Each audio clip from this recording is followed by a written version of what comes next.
What up, y'all? My name is Nuwabian. We're about to get into the truth of the Book of Enoch. YBF made it. I know that a lot of people may have a lot of questions about the so-called pseudo-Apocrypha. And I just wanted to start today's presentation off by explaining to you guys exactly why the Apocrypha is considered non-canonical to the rest of the Bible that we're force-fed every day. All right, guys, excuse my slideshow presentation here today. But first, I want to get the definition of the Apocrypha. What is the Apocrypha? Literally, things that are hidden. Just like occult, Apocrypha means hidden. Now, the question that you have to ask yourself is, why were they hidden? So the powers that be in the day and age of the councils of Nicaea, where these books of the Bible were removed from the canon, considered them to be mysterious, esoteric, heretical, or simply too crazy to believe, too crazy to put into the canon of the Bible for whatever reason. Apocrypha can have honorable or derogatory meaning depending on who is using the word, okay? Books which appear in Latin Vulgate but not the Hebrew Bible, highly esteemed though non-canonical, okay? Which basically means that the powers that be in that day decided that these books were not divinely inspired by God for whatever reason, okay? We also have here, as you can see, problems with the Apocrypha, okay? The non-canonical books have problems within themselves. They do not have historical information that is of value to the intertestament period. The origin of many NT customs and ideas were developed in this period. Okay, and for context, early Christianity, the first few centuries, was absolutely prolific in its publication of scriptures of all kinds. Gospels, Acts, epistles, and apocalypses. As mentioned, we recently learned that about 11 or so books found in the Roman Catholic Bible that are considered canonical by the Catholics, but not by the Protestants or the Jews. But are you aware that the Christian books that appeared in the 2nd and 3rd centuries are total close to 60? 60 books that were removed. So I wanted to play you guys a video explaining exactly why the Book of Enoch specifically was banned, along with the rest of the Apocrypha. Now, in later videos, I might go over the other books of the Apocrypha. It's just that the Book of Enoch right now is very popular in that it talks about fallen angels and the sons of heaven coming down and mating with the sons of man and producing offspring with those humans. Okay, it actually says they came and mated with humans and animals alike. So that's where we get these stories of chimera, giants, because the sons of man mixing with the fallen angels are the ones that produce the Nephilim, okay? And the Nephilim were said to be these larger than life personalities and people in biblical times that were not only large in stature, but large in the acts that they carried out on this planet. The demigods were actually Nephilim themselves. So people like Hercules and other figures of that nature may have been these Nephilim, okay? So I want to play this video for you guys, and definitely let me know in the comments if you guys have your own understanding of what happened to get the Book of Enoch banned and why you think the ideas are not readily accepted by the church. Okay, let's get into this. There is one book in the whole history of mankind that has answers to every question you could ever ask about the origin of the universe. And because of those answers, this book was banned and then was lost for more than 2,000 years. The Book of Enoch remains one of the most controversial books in the whole of mankind. It makes books like The Metamorphosis by Franz Kafka or The Satanic Verses by Salman Rushdie look like child play. We first learn of Enoch in Genesis 5, and all we know is that he pleased God so much that he didn't die. Okay, so one thing people do not readily talk about is that the fact that Enoch was actually the grandfather of Noah. Okay, so given that Adam and Eve lived about 950 years according to the Bible, it's very possible that Enoch had contact with his great-grandparents, I'm guessing. It may have been a few more greats in there since they lived so long, but yes. So the lineage of Noah is directly tied to the lineage of Adam and Eve. So let's continue. Given an all-expense paid trip to heaven, but this single act left us with more questions than answers. Who was this man who was so righteous that God had to keep death away from him? A special, mysterious character that no one really knew about. Church fathers from the 2nd and 3rd centuries, such as Justin Martyr, Irenaeus, Origen, and Clement of Alexandria, all mentioned the Book of Enoch. The Epistle of Barnabas from the early 2nd century made use of the Book of Enoch a lot. The ancient Roman philosopher Tertullian even called the Book of Enoch Holy Scripture. For the first 300 years after Christ, a lot of people knew about and read the Book of Enoch. It was as popular as reading the Harry Potter series up until the Council of Laodicea deemed it wrong and controversial. As a result, the Book of Enoch lost its credibility and was banned, which is still in effect today. Your Bible doesn't have the Book of Enoch. That's how effective the ban was. With the ban, the public stopped using the book, and slowly, the book got lost in the seas of time and was hardly spoken of until the 1400s. An interest in the Book of Enoch resurrected around the time of the Protestant Reformation. Somewhere, by the late 1400s, whispers started to spread that the long-lost Book of Enoch might still exist. But also, some people banked on people's hunger for the truth and released forgeries of many books that said they were the long-lost Book of Enoch, until a Scottish explorer by the name of James Bruce found the original Book of Enoch in Ethiopia. He found the old manuscript in the holy collection of the Ethiopian Orthodox Church. Luckily, the church preserved this text despite it not being part of the canon of the Bible. The text James Bruce found is written in Ge'ez, which is an old Semitic language that the people of Ethiopia speak. It is believed to have been written between the 3rd and the 1st centuries BC. The text James found consists of 5 parts, and each shows a different aspect of Enoch's life, such as his encounters with the Watchers, his trips to heaven, and the end-of-the-world visions he had. James Bruce came back with 3 copies of the Lost Book of Enoch, originally written in Ethiopian. Richard Lawrence wrote and released the first English translation in 1821.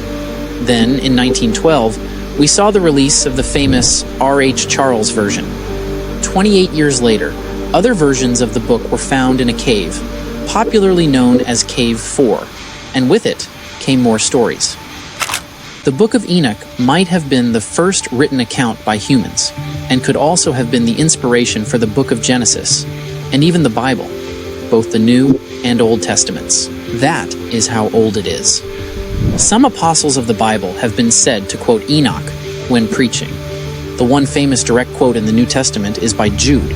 Jude chapter 1 verses 14 to 15, quoting Enoch chapter 1 verses 9. Judgment on all, and to convict all the ungodly of all their ungodly deeds, which they have committed in such an ungodly way, and of all the harsh things which ungodly sinners spoke against him.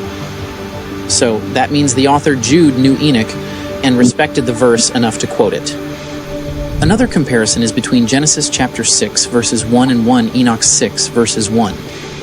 And it came about that humanity began to multiply upon the face of the earth, and daughters were born to them. People believe the Book of Enoch revealed a lot of secrets that have been kept, and still kept secret for centuries. The book goes into a lot of detail about many of the events that were summarized in Genesis 1 to 6. It has Enoch's tours of hidden and secret places on earth and in heaven, such as Sheol, the Jewish afterlife, the abyss, the holy mountains, the 10 heavens, the gates of heaven, and the homes of the angels.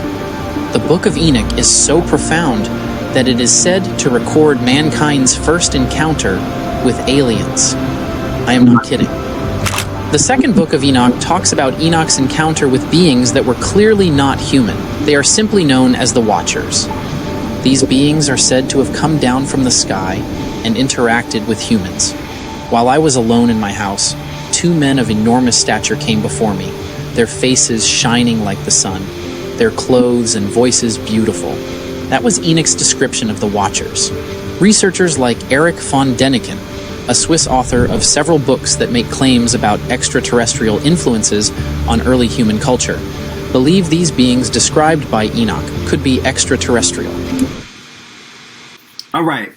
So now that we've gotten through the basics of why they excluded the Apocrypha from the canonized version of the Bible, I wanted to get into some stuff I saw this morning on the Real Kaya's channel. Shout out Kaya. Go subscribe to her channel. Her page is right here. The Real Kaya. But yeah, I wanted to play this video for you guys because it really spoke to me this morning when I watched it.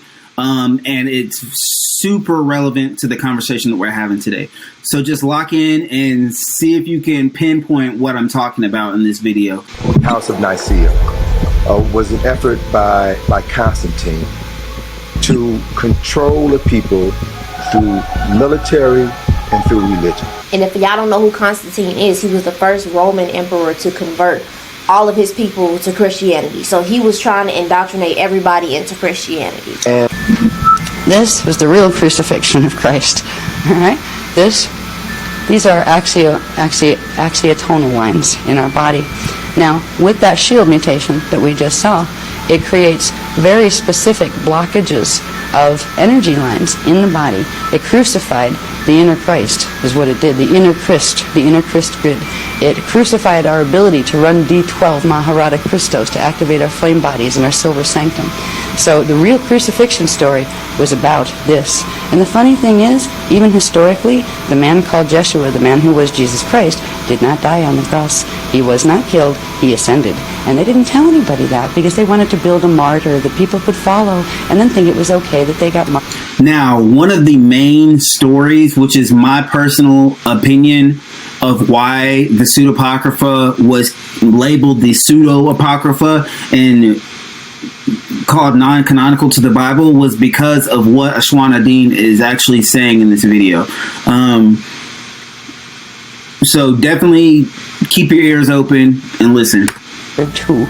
This was what the real crucifixion was about. And it's really sad because we've been literally walking around. The reason the story was done, the palm chakras were messed up. These became the nails in the hands, the blocked chakras in the hands. We lost our ability to run interdimensional frequency through the palms that used to be natural. So do you know in the Bible when it says, when Jesus is performing all these miracles and he says, you can do all these things and more? This is what she's referring to. Okay, it's referring to the power of manifestation that we as natural human beings on this planet connected to source energy could produce. And sometime before Christ got here, that connection was severed. So we don't have the divine connection that we used to have. We still have a connection, but it's not as strong. It's like being hooked up to, it's like hooking a city up to a power plant and then the power going out and then having to run a city off of generators. It's not the same. It's not the full stream of power that we had originally. All right, let's get back into this. Be able to wave her hand to manifest things. You could just make a standing wave by doing that. We're messed up. These became the nails in the hands, the blocked chakras in the hands. We lost our ability to run interdimensional frequency through the palms that used to be natural. We used to be able to wave our hand and manifest things. You could just make a standing wave by doing that and knowing what frequency to pull. Can't do that anymore right now. They were same thing. Feet chakra were blocked. The nails in the feet. The stab wound. There's a whole set of implant networks in through here that block the spleen, which is an interface between the etheric body and the flame body levels and your physical anatomy. You have the crown of thorns, and this is about the worst one. The pineal blockages that, see the little dots? They're the ones that are blocked. They blocked literally off those currents out of the brain. Our brains literally shrunk once this was done. The brain size and function, it shut off parts of our brain. That's why science tells us, boy, we don't use very much of our brain right now. No, we don't, because it was shut off at the main switch. Wow. What we're doing as we work with healing the templates is we're opening these centers back up. And we're beginning to, now, with the Phoenix Workshop, the new information is, I have a feeling it's going to be really exciting because they're teaching us literally about having to do diagrams of brains, like correct ones, like anatomically correct, where we can see where certain things are in the brain that science doesn't know are there yet, because they're the things we're going to be activating, and you have to see how they interface directly with what parts and glands that science knows is there. But we're taking the crown off, and we're getting down off the cross, and it's about time.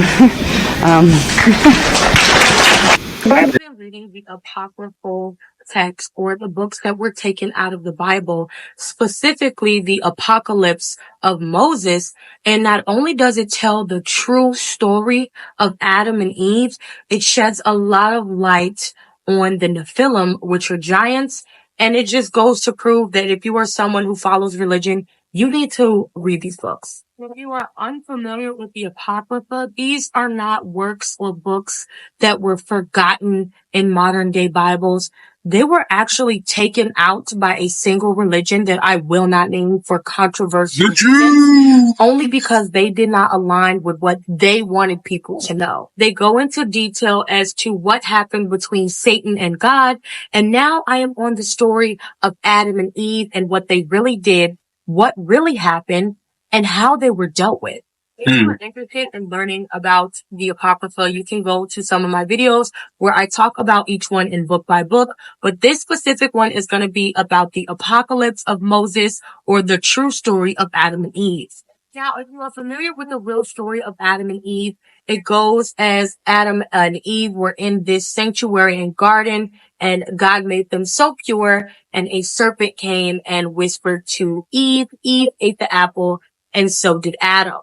And in doing so, they realized that they were given all this knowledge, and they were shamed because they now know that they are naked, which God tried to hide them from. And that's pretty much where the story ends. That is the watered down version that is told in multiple stories. People are aware that Adam and Eve created Cain and Abel, and Cain and Abel were the sons that one killed the other out of jealousy.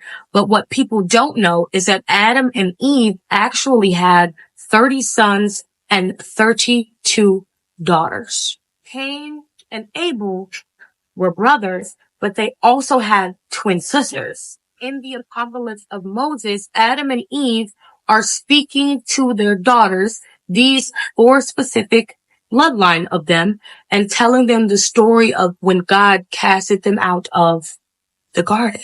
The first thing that is not really correlated well when it comes to the story of Adam and Eve is why Eve ate the apple. It was not because a snake came to her. In the Apocrypha, it says that the actual Satan came to her with a serpent tongue and told her to eat the fruit. The devil whispered to her and betrayed her and said to eat the fruit. And she ate the fruit, but when she did so, she promised the devil with the serpent tongue that she would also make Adam eat the fruit. So once she ate the fruit, everything in the garden died, except for the fig tree where she got the fruit from. And this is where she found the clothes to cover herself. A lot of people don't realize that Eve was by herself, and Satan took the form of another angel, but he used a serpent's tongue to persuade her to eat the apple. And when Adam came back, she did the same to Adam, and that is why Adam ate the apple. They ate this fruit, God came with them to the archangel Michael, and he came to them in a chariot within 1 hour, and he bestowed upon them their punishments. God banned them from the garden because not only did this apple let them know that they were naked, what that really was they found lust and they fornicated. So because they fornicated, God told them he is banning them from the garden, and he also gave them their own separate punishments. Adam and Eve go through this eternal cycle of Satan tricking them and then them dying because of it, right? Like this whole life cycle, because Adam and Eve lived for 950 years. Also separated, and that's when she gave birth to Seth, Cain, and Abel, as well as their 2 daughters, which did not know anything that their parents did. The story of mermaids actually makes complete sense, and the Book of Enoch kind of explains. All right. So let's pause it right there for a second. So how many of us were told as children, as young adults, as we went to church, or being raised in the South, church was mandatory. So we was there. We was there getting fed the word. Okay. And not one time have I heard the story of Adam and Eve explained like that in church. Okay. So the book of Moses in the Apocrypha explicitly states that there was no snake in the Garden of Eden that persuaded Eve to eat the apple. It was an angel with a serpent's tongue. Now, when it says a serpent's tongue, that just means it's a trickster. Okay? It's a person or an entity who you can't trust what they say, right? But when you look at what the tree was called the tree of knowledge of good and evil. If after they eat from the tree, they're aware of good and evil, they're aware of morality, they're aware that they are naked, it just goes to tell me that them being in the garden under God's rule was keeping them in ignorance. Okay? Keeping them subservient, keeping them from knowing the difference between good and evil. If you don't know the difference between good and evil, how are you able to hold yourself accountable for certain actions, whether they be good or bad? My personal take on it, and in this interpretation, it kind of makes God out to be a dictator, someone who is plotting on your ignorance, someone who is counting on your ignorance so that you can be controlled. Just my take. But let's get back into this. This next part of this Kaya video is on the Book of Enoch. So super in line with what we're talking about today, okay? So let's get into this. Why mermaids came about and where they came from originally. So you know how Noah was said to take 2 of every animal and put them on the ark before the flood happened? And that's where Enoch comes in. Enoch is actually the great-grandfather of Noah. Also, this will be the next episode on my podcast. You can find it on Spotify under That's Insane with Asha. So in the beginning of the Book of Enoch, it talks about the fallen angels, the Nephilim, and basically what brings on the flood that wipes out the earth, or the reason that Noah needed to build this ark. Specifically, the Book of Enoch talks about good watchers and bad watchers. The bad watchers were those who abandoned their post watching over humans, came to earth, and began to fornicate with animals and humans. In the Book of Enoch, it also talks about how these fallen angels shared secrets with humans that were not supposed to be shared. In doing so, they taught mortal women how to use makeup and even the discovery of jewelry, which then in turn made them more appeasable and more beautiful to the watchers and created more fornication. And in turn, this is why the flood was sent, and it was to wipe out everything on earth that had become corrupt. Basically, you have the Nephilim, or giants, down here eating humans because they were ghastly. They were not friendly giants, and they were said to be over 450 feet tall. And then you had fallen angels fornicating with mortal women. And this is why the flood was set, because he said, hey, we're just going to take everybody out. You know what happened because of that flood? Sirens or mermaids. So when the fallen angels came down, they didn't just fornicate with humans. They also took 200 of each animal and tried to crossbreed. That could explain why you see mermaids. Biblical references to mermaids are actually sirens. I want you to look at this book of Enoch, chapter 19, verse 1. And it says, "And Uriel said to me, here shall stand the angels who have connected themselves with women, and their spirits, assuming many different forms, are defiling mankind, and shall lead them astray into sacrificing to demons as gods." With all this research I have done about mermaids and everything else, there is no way that they cannot be built. The Book of Enoch was taken out of the Bible in the 4th century.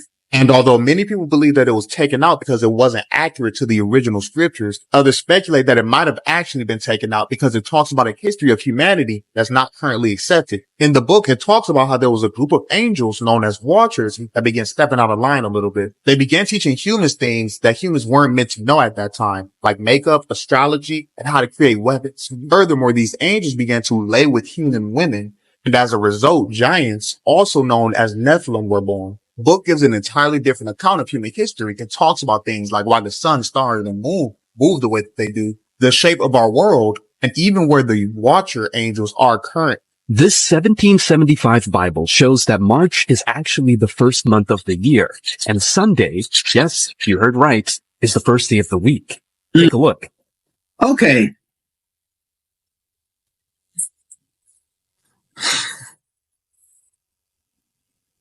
Now, I'm trying to tell y'all that this age of information that we in, this age of Aquarius, is really opening up some eyes, y'all, because shit ain't been being brought to light as a coincidence. All right. It ain't no coincidence. It's meant to happen. All right. So, in conclusion, there's 3 questions I want to ask you guys. And then I want you guys to do some real critical thinking on and get back to me in the comments with your answers, okay? What reason could the Council of Nicaea or Constantine, his people, what reason did they have to actually exclude these parts of the Bible from the canon? Meaning the pseudepigrapha, quote unquote pseudepigrapha. That's the first question. Question number 2 is, specifically the Book of Enoch, do you think that it is historically accurate? When were dinosaurs first discovered? Let's look that up real quick, because I think we need to shed some light on this. Alright, so dinosaurs were first discovered in the 17th century. Okay, the 17th century. By, for example, in 1763, Richard Brooks, an English physician, earned himself a spot in the history books by giving a name, scrotum humanum. Okay, we all know what a scrotum is. A ball sack. Alright. Scrotum humanum was the name they gave to the first dinosaur bone. I didn't even know this before I looked it up just now. But that just goes to further prove my point, okay? My point is that I believe that the dinosaur bones that we are shown passed off as prehistoric creatures are prehistoric creatures, but these prehistoric creatures are probably these giants, these Nephilim that we learn about in the Book of Enoch. Okay, the offspring of the fallen angels. Alright, check me. Okay, so that's the second question. Do you believe that dinosaurs are real or that the giants are real? If not both. Okay, my second or third question is on something that we didn't really cover today, and then I'm probably going to cover in a follow-up video. But do you believe in the existence of dragons? Okay, the Bible as well as the Apocryphic texts speak heavily of dragons. Okay, never mentions dinosaurs, but they do mention Leviathan and dragons. Now, it could just be that they didn't have the word dinosaur back then. I can accept that. But with that being said, there are several canon parts of the Bible that mention dragons. Okay? Several. I'm gonna put them here. And my thing is, are the dragons being covered up by the dinosaurs? And at the same time, are they also covering up the fallen angels? Get at me in the comments. Let me know what you think. I love y'all. Peace.